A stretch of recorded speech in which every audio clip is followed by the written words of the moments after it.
홍해를 건너 출애굽한 이스라엘 백성들이 시내산까지 가는 여정 가운데 겪고 있는 5가지의 사건을 보고 있습니다. 마라의 쓴물, 만나와 메추라기, 그리고 리비딤에서 반석에서 샘물 나게 하신 사건, 그리고 아말렉 사건, 그리고 마지막 5번째 사건, 이제 조직, 부장들을 세우는 사건을 보게 될 것입니다.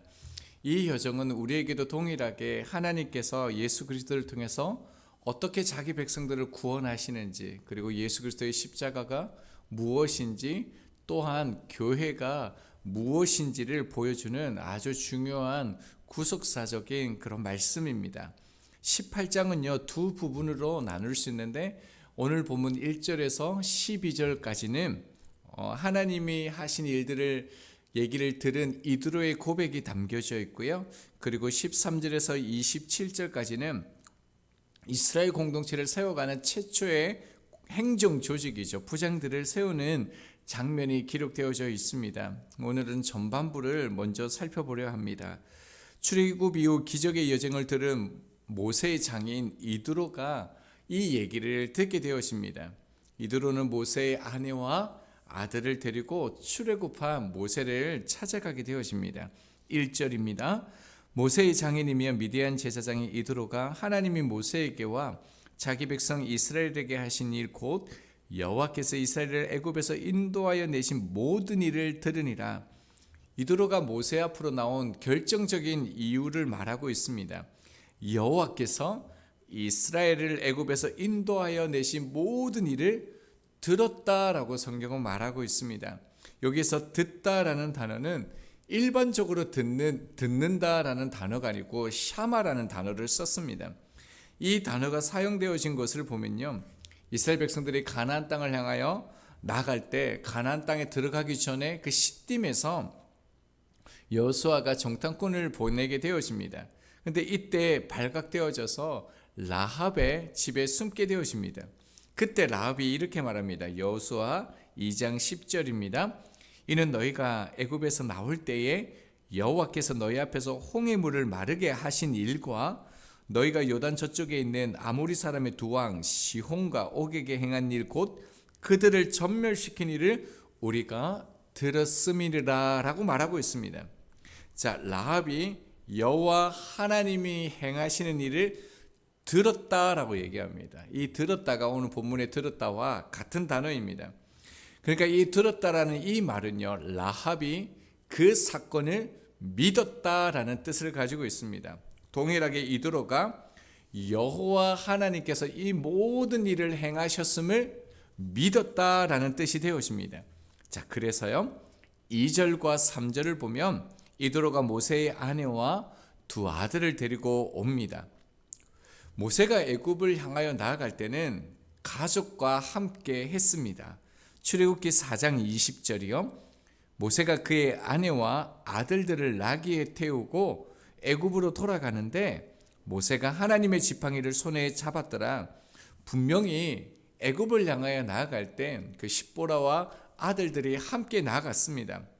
그런데 성경이 밝히지는 않지만 애굽으로 나아갈 때 어느 시점에서요 십보라와 아들들을 다시 미디안으로 돌려보내는데 그 이유는 성경이 밝히지는 않습니다. 할례의 문제인지 애굽왕 앞에서 가족들이 위험에 처할 수 있기 때문인지는 정확히 알 수는 없습니다. 자, 그리고 난 후에 이제 아들의 이름을요 앞서도 밝혔는데 다시 밝히고 있습니다. 첫째 아들이 게르솜이라고 얘기하죠. 내가 이방에서 객이 되었다, 나그네가 되었다라는 뜻을 가지고 있습니다. 그리고 4절을 보면요, 둘째 아들 엘리에셀 출생과 이름이 처음으로 이제 언급되어지는데 뜻은요, 하나님은 나의 도움이시다라는 뜻을 가지고 있습니다. 자, 그리고 5절과 6절을 보면요, 하나님의 산에 도착한 이드로는 모세의 아내와 두 아들을 데리고 왔음을 알렸습니다. 모세는 장인과 아내와 아들들이 왔다는 소식을 듣고요 아주 크게 기뻐합니다. 7절 말씀입니다. 모세가 나가서 그의 장인을 맞아 절하고 그에게 입맞추고 그들이 서로 문안하고 함께 장막에 들어가서 얼마나 기뻤던지요. 모세가 장인을 맞아 절을 합니다. 그리고 난 다음에요, 입을 맞추고 서로 문안하여서 장막으로 들어갔다라고 말하고 있습니다. 그런데 이 장면을 보면서 특이한 장면을 좀 발견하게 되었습니다. 그것은요, 십보라와 두 아들들에 대한 반응이라는 겁니다. 여러분, 그렇게 위험과 어려운 가운데서 그 아내와 두 아들을 만났으면 얼마나 기뻤겠습니까? 그런데 성경에 보면요, 십보라나 두 아들에 대한 언급이 전혀 없습니다. 아무런 말이 없습니다. 그러면서 또 특이한 것은 뭐냐면요, 18장에서 12번이나 계속적으로 강조하는 단어가 있습니다. 뭘까요? 모세의 장인 이드로입니다. 장인 어른이 편할까요? 저는 처음에 참 어려웠는데 지금도 편하지만 어렵습니다. 어려운 관계가 장인의 관계인데요, 18장에는 무려 모세의 장인 이드로라는 이 단어를 12번이나 써서 계속 강조하고 있습니다. 왜 그럴까요? 한 번만 써도 그 의미는 충분히 전달되어지는데요, 계속적으로 반복하여서 이 단어를 썼다라는 것은 이드로의 방문에 특별한 의미를 지금 성경이 두고 있다라는 것입니다. 자, 그리고 8절을 보면요, 이제 있었던 일을 소개하는데 바로와 애굽 사람들에게 행하신 모든 일은요, 10가지 재앙과 홍해의 사건을 말하는 거죠. 그리고 길에서 그들이 당한 모든 고난은 우리가 보고 있는 이 사건들, 마라의 쓴물이 단물로 바뀐 것들, 만나와 메추라기, 그리고 반석에서 물이 터져 나올 르비딤의 사건을 말합니다. 그리고 여호와께서 그들을 구원하신 일은요, 직전에 있었던 그 아말렉과의 그 전투를 말하고 있습니다. 자, 근데 8절을 보면요, 모세는 자신이 행한 일이 아니라요, 하나님이 행하신 일에 대해서 집중하고 있습니다. 사실 모세가 출애굽할 때 얼마나 많은 어려움과 위기가 있었습니까? 정말로 모세는요, 위대한 일을 행한 것이 맞습니다. 그런데 모세는 자기의 얘기를 1절 언급하지 않습니다. 자신이 행한 것으로 자기가 뭔가 한 것을 전혀 말하지 않고요, 8절에도 여호와께서 단어를 반복하면서 하나님께서 하셨음을, 이 모든 것을 섭리하신 분이 하나님이심을 모세 또한 강조하고 있습니다. 자, 여호와 하나님의 행하신 일을 듣고요, 이드로에게 놀라운 변화가 일어납니다. 9절에 보면 기쁨, 10절에 보면 찬송, 11절에 보면 하나님을 알게 되고요, 12절에는요 제사, 예배를 하게 되어집니다. 자, 먼저 9절을 보면요, 기뻐했다라고 하반절에 말하고 있습니다. 이 기뻐했다라는 것은 일반적으로 관계 속에서 일어나는 그 기쁨을 표현하는 단어가 아닙니다. 하나님의 구원하심, 그거에 대한 그 기쁨에 대한 반응을 나타내는 단어가 이 기쁨입니다. 그러니까 지금 이드로가 이 하나님이 행하신 일을 듣고요, 그 구원하심을 마음을 다해서 지금 기뻐하고 있다는 겁니다. 이드로가 어떤 사람입니까? 어디 제사장입니까? 미디안, 이방인의 그 신을 섬기는 제사장입니다. 그런데 그가요, 지금 하나님의 구원하심을 기뻐하고 있습니다. 자, 10절을 보면요, 두 번째 반응은요, 찬송입니다. 이것은 일반적으로 찬송하다라는 의미도 포함되어 있지만 구약에서는요, 하나님의 일하심을 선포하는 관용구적인 어떤 표현입니다. 그러니까 여호와 하나님께서 행하셨던 그 놀라운 일들을, 그 행하심을 찬송하는 그런 단어이죠. 자, 세 번째는요, 11절을 보면요, 이제 내가 알았도다 라고 얘기합니다. 이제는요, 어떤 현재의 시점을 말하죠. 그리고 알다라는 단어가 현재형을 썼습니다. 그러니까 과거에는 몰랐는데, 이전에는 내가 몰랐는데 이제 내가 분명히 알게 되었다라는 겁니다. 지금까지 그는 미디안의 이방인을 섬기는 그런 제사장이었지만 그 신은요, 참된 신이 아니다라는 겁니다. 여호와 하나님이 참된 신임을 분명히 이제 알았다라고 말하고 있습니다. 믿음의 고백이죠. 신앙의 고백이죠. 이드로의 믿음의 고백을 확증해 주는 것이 무엇입니까? 12절입니다. 모세의 장인 이드로가 번제물과 희생제물들을 하나님께 가져오매 아론과 이스라엘 모든 장로가 와서 모세의 장인과 함께 하나님 앞에서 떡을 먹으니라. 번제물과 희생제물을 가지고 왔다고 그러는데요. 그러면서 하나님 앞에서 떡을 먹었다라고 표현하고 있습니다. 이것은요, 거기에 제사를 드렸다라는 것입니다. 그리고 이들이 가지고 온 희생제물은요, 화목제물을 의미합니다. 자, 오늘 본문을 우리가 한번 살펴보았는데요. 여러분은 이드로의 방문이 구속사적인 의미에서 어떤 메시지가 담겨져 있는 것 같습니까? 얼핏 보면 잘 나타나지는 않는데 조금 세밀하게 찾아보면 알 수가 있습니다.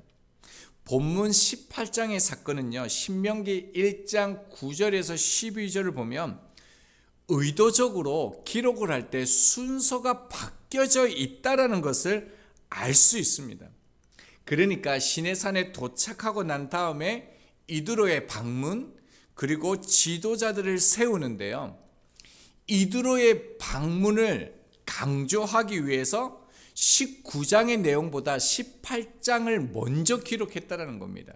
그러니까 오늘 본문은 사실은 19장 다음에 그 가족들과 이드로가 왔다라고 해야 되는데 이 순서를 바꿔 놓았다는 겁니다. 그 이유가 무엇이겠습니까? 앞의 사건과 연결짓기 위해서입니다. 즉 아말렉 사건 뒤에 이드로의 방문이 반드시 연관되어져서 내용이 설명되어져야 되기 때문에 이렇게 기록했다는 겁니다. 저희들이 네 번째 아말렉 전투는 어떤 것을 상징하는 것을 보았죠? 십자가에 달리셔서 우리를 치유하시는 예수 그리스도를 상징함을 보았습니다. 자, 그리고 난 후에 바로 나타나는 사건이 뭐냐면 두 아들들을 다시 언급하면서 그 이름을 소개합니다. 두 아들의 이름을 합치면 뭡니까? 이방인과 같은 나를 구원해 주셨다라는 뜻이 되어집니다. 자, 이들을 이끌고 온 사람이 누굽니까? 이방인 이드로죠. 이방인을 상징하는 사람이 미디안 제사장 이드로입니다. 자, 그러니까 아말렉 사건과 오늘 본문의 사건을 연결지으면 어떤 것이 되어지냐면요, 이드로의 방문은요, 회심을 말하는 겁니다. 이방인들의 구원을 말하는 것이 오늘 본문의 사건이라는 겁니다. 어떻게 이런 일이 일어날 수 있을까요? 출애굽기에서 하나님의 산이라는 그 단어가 나타날 때마다 어떤 일들이 일어나게 되어집니다. 우리가 출애굽기 3장에서 하나님의 산이 나오는데요, 모세가 하나님을 그 산에서 만납니다. 그리고 출애굽 사명을 받게 되어지죠. 그리고 17장에서는요, 아말렉과 전쟁을 산에서 치르고 제단을 쌓고요, 예배하게 되어집니다.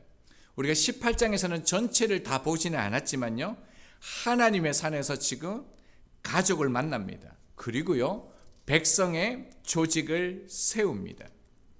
오늘 본문 5절에 보면요, 이드로가 지금 하나님의 산에 왔습니다.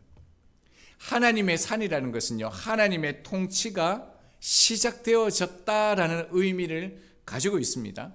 제가 한번 연결을 해볼게요. 하나님을 만나고 하나님의 사명을 받고요, 영적 전쟁을 하고요, 예배했고요, 가족들이 모이고요, 공동체를 세웠습니다. 그리고 그곳은 하나님의 통치가 시작되어지는 곳입니다. 여러분은 제가 설명드렸던 이것이 무엇을 뜻하는 것 같습니까? 혹시 교회가 상징되어졌습니까? 지금 이 장면을 통해서 하나님의 백성들, 구원받은 백성들이 모인 교회가 어떠해야 됨을 우리 가운데 지금 말씀해 주고 있다는 겁니다. 이사야서 2장 2절입니다. 말일에 여호와의 전에 산이 모든 산 꼭대기에 굳게 설 것이요 모든 작은 산 위에 뛰어나리니 만방이 그 뒤로 모여들 것이라. 여기서 말일은요, 말세를 말합니다. 그리고 여호와의 산이라고 얘기하고 있는데요, 여호와의 산을 여호와의 전, 성전과 지금 동일한 의미로 사용하고 있습니다. 그러니까 말세 만방에서 이방인들이 몰려오는요, 회심의 사건을요, 신약 교회를 하나님의 산 여호와의 전으로 지금 묘사하고 있다는 겁니다. 오늘 본문을 보면 이드로가 여호와 하나님이 행하시는 그 구원을 보았습니까? 보지 않았습니다. 듣기만 들었습니다. 이드로가요, 보지는 않았지만 그 얘기를 듣고요, 믿고 제사하고 예배하였습니다. 이것은 장차 십자가를 지신 예수 그리스도를 보지는 못했지만 그리스도를 믿게 될 일을 하나님께서 우리 가운데 예표하는 것입니다. 신약에 보면 이방인 가운데 예수님을 보지 않고도 믿는 이들이 나옵니다. 누가복음 7장에요, 종을 고쳐달라고 했던 백부장 사건이 그렇습니다. 누가복음 7장 6절 하반절입니다. 주여 수고하시지 마옵소서, 내 집에 들어오심을 나는 감당하지 못하겠나이다 라고 얘기합니다. 백부장은요, 그리스도가 하나님의 아들임을 인정합니다. 그리고 사도행전 10장 1절입니다. 가이사랴에 고넬로라 하는 사람이 있으니 이달리아 부대라 하는 군대의 백부장이라. 이방인 백부장 고넬로에게 어떤 일이 일어납니까? 최초로요, 성령이 임하는 사건이 일어나게 되어집니다. 성경은요, 이방인들이 예수 그리스도를 믿고 돌아오는 사건 속에 이방인의 백부장이라는 말을 계속적으로 사용하고 있습니다. 그러므로 이방인 이드로의 회심은요, 장차 십자가 지신 예수 그리스도의 그 사건을 통하여서 이방인들이 보지도 않고 예수 그리스도의 그 놀라운 십자가의 사건을 믿게 될 것임을 예표하고 있습니다. 이 일이 일어나는 곳이 어디라고요? 교회라는 겁니다. 그리고 그 증인이 누구입니까? 저희들이죠. 에클레시아, 교회를 이루는 구원받은 성도의 모습은 우리가 다음 시간에 살펴볼 수 있도록 하겠습니다. 말씀을 적용하겠습니다. 교회에 나가는 것은 너무너무 중요합니다. 죄로 인해 죽을 수밖에 없던 이들을 불러 모은 것이 교회입니다. 교회는 예수 그리스도의 신부입니다. 그리스도의 피로 값주고 사신 교회이지요. 그래서 십자가를 빼놓고는 설명이 되지 않는 것이 교회입니다. 여러분, 저희 교회는 큰 교회입니까? 작은 교회입니까? 교회는요, 큰 교회와 작은 교회로 나누지 않습니다.